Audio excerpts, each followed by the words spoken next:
அனைவருக்கும் வணக்கம். மீண்டும் உங்கள் சாத்மீகம் உங்கள் முன்னே. இன்றைக்கி சமூகம் வளர்ந்து வருகிற இந்த சூழலில் சண்டை சச்சரவுகள் ஏராளம். எங்கே போனாலும் சண்டைகள். கடைக்கு போனால் அதில் ஒரு சண்டை வந்துடும். வெளியில் யார்ட்டையும் பேசிக்கிட்டு இருக்கும்போது பேச்சு சண்டை வந்துடும். ஒருத்தருக்கு ஒருத்தர் கருத்து முரண்பாடு இருந்துச்சுன்னா அதில் சண்டை வந்துடும். ஏன் வீட்டுக்குள்ளே புருஷ பொண்டாட்டிகளும் சண்டை வந்துக்கிட்டு தான் இருக்கும். எங்கே பார்த்தாலும் சண்டை தாங்க. அது ஒரு நல்ல விஷயம் ஒன்று இருக்குங்க.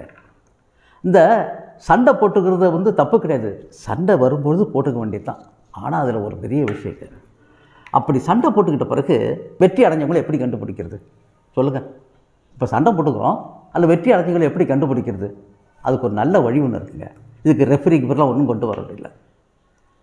சண்டை போட்டுக்கிறதுல வெற்றி அடைஞ்சவங்களை கண்டுபிடிக்கிறது யாருன்னு சொன்னால், இப்போது ஒரு வீட்டில் கணவன் மனைவி 2 பேர் இருக்காங்க. அவங்க 2 பேருக்கும் பயங்கர சண்டை வந்துடுது. சண்டை வந்துட்ட பிறகு அந்த சண்டையில் வெற்றி அடைஞ்சவங்களை எப்படி கண்டுபிடிக்கிறதுங்க? வெரி சிம்பிளான வழி தாங்க. முதல்ல யார் சமாதானத்துக்கு போகிறாங்களோ அவங்க தான் ஜெயித்தவங்க. அந்த சண்டையில் சமாதானத்துக்கு போகாமல் இருக்கவங்க தோல்வி அடைஞ்சிட்டவங்க. இதை ஒரு தடவை என்ன செஞ்சேன்னு சொன்னால், சுதந்திர தினத்தன்னைக்கு ஒரு இடத்துல ஆலிப்பாசில் உள்ளவங்களை கொடியேற்றத்துக்காக கூப்பிட்டுருந்தாங்க. அப்புறம் அங்கே போயிருந்தப்போ அப்போ இந்த விஷயத்தை அந்த ஊர் மக்கள்லாம் கூடி இந்த இடத்துல சொன்னேன். உங்களுக்குள்ளே எவ்வளோ சண்டை வந்தாலும் சண்டை போட்டுங்க.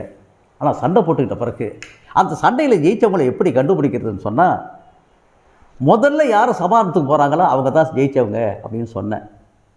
சொல்லிவிட்டு ஃபங்க்ஷன் அமைஞ்சு வந்துட்டேன். மறுநாள் ரோட்டில் நடந்துக்கிட்டு வரும்பொழுது தட்டு வண்டி எடுத்துக்கிட்டு ஒருத்தர் வந்துக்கிட்டே இருந்தார்.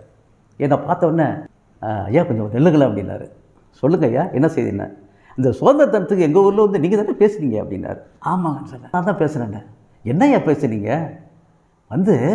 நேற்று என்ன நானும் என் பொட்டாட்டிக்கும் சண்டை ஒரு 15 நாளாக ஒருத்தர் பேசியதே கிடையாது. இந்த கூட்டம் நடந்தது பார்த்தீங்களா? கூட்டம் நடந்து போன பிறகு நேரம் முடிஞ்சு வீட்டுக்கு வந்தேன். இங்கேருந்து நான் படுத்து கிடந்தேன். ஓங்கி தொடையில் அடி அடித்தா என்ன திரும்ப முடித்தேன். நம்ம 2 பேரும் 15 நாள் சண்டை போட்டுக்கிட்டோமே, நான் தான் ஒட்ட முதல்ல பேசுகிறேன், நான் தான் ஜெயித்தேன் அப்படின்னு சொல்லிச்சு. எனக்கு ஒன்றுமே புரியல. அப்புறமா தான் தெரியுதுங்க, நீங்கள் ஏதோ சொல்லியிருக்கீங்க. ஆமாய்யா, புருஷ முட்டையில் சண்டைன்னு வந்துச்சுன்னு சொன்னால் முதல்ல யார் சமாதானத்துக்கு போகிறாங்களோ அவங்க தான் ஜெயித்தவங்க. அதுதான் சொன்னேன். அப்படியா? இது எனக்கு தெரியாமல் போயிட்டுங்க. அடுத்த சண்டை வரும், நானே போய் சமாதானம் பண்ணிக்கிறேன், அப்போ நானே ஜெயிச்சிட்றேன் அப்படின்னா எவ்வளோ தூரத்துக்கு ஒரு விஷயம் நல்லா போயிட்டு தாங்க. ஆமாங்க, சில இடத்துல எதுக்காக இதை சொல்கிறேன்னு சொன்னால், கணவன் மனைக்குள்ளே சண்டை வந்துட்டுன்னு சொன்னால் கணவன் வருஷக்கணக்கானால் பேச மாட்டாங்க, நங்கூரம் போட்ட மாதிரி அப்படி இருப்பாங்க.